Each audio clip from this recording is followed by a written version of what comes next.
Now, when it comes to you being in a calorie deficit, what's important is that you are in a calorie deficit over the course of the week, 7 days, rather than hitting your target specifically on each day. And that's quite a liberating thought because it means that we have a bit more flexibility with our calories. However, it's important to still have some kind of structure for this, how to balance those calories over the course of the week.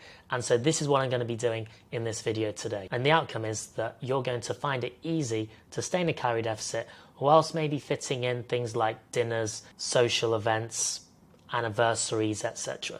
Now, just like for our daily calorie management, where we called upon 2 football managers, we're going to be carrying on with a football theme and talking about how managing calories is just like managing a football squad. When it comes to football squads, we want to think about the whole season, not just the next game. So it's the same with calories.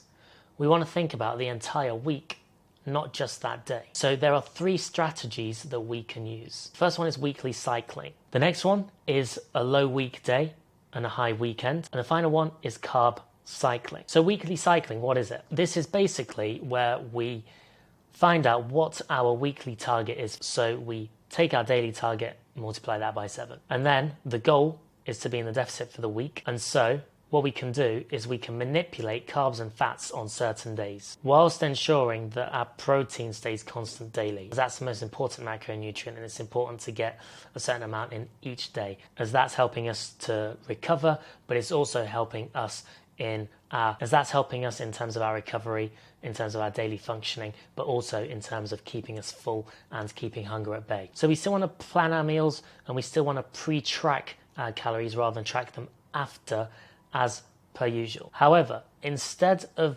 doing something like this, whereby we're eating the same amount of calories every single day, we can do something like this. So for example, let's just talk through each day here. Monday, you had a big Sunday, you don't need to eat that much. Perfect. Tuesday, training day, you're a little bit hungrier, add more calories onto that day. Wednesday, rest day, but because it's not after Sunday, you've got normal levels of hunger, so we reduce it a little bit. Thursday, another training day, you feel hungry on those days, increase your calories.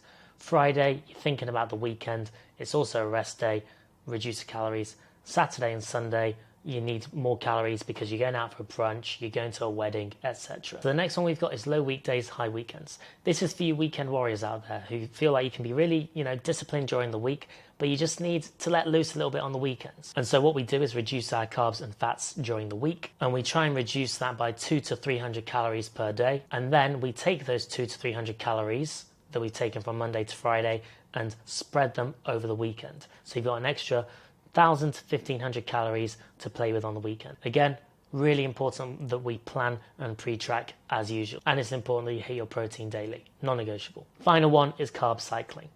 And this one is very similar to everything that we've just talked about.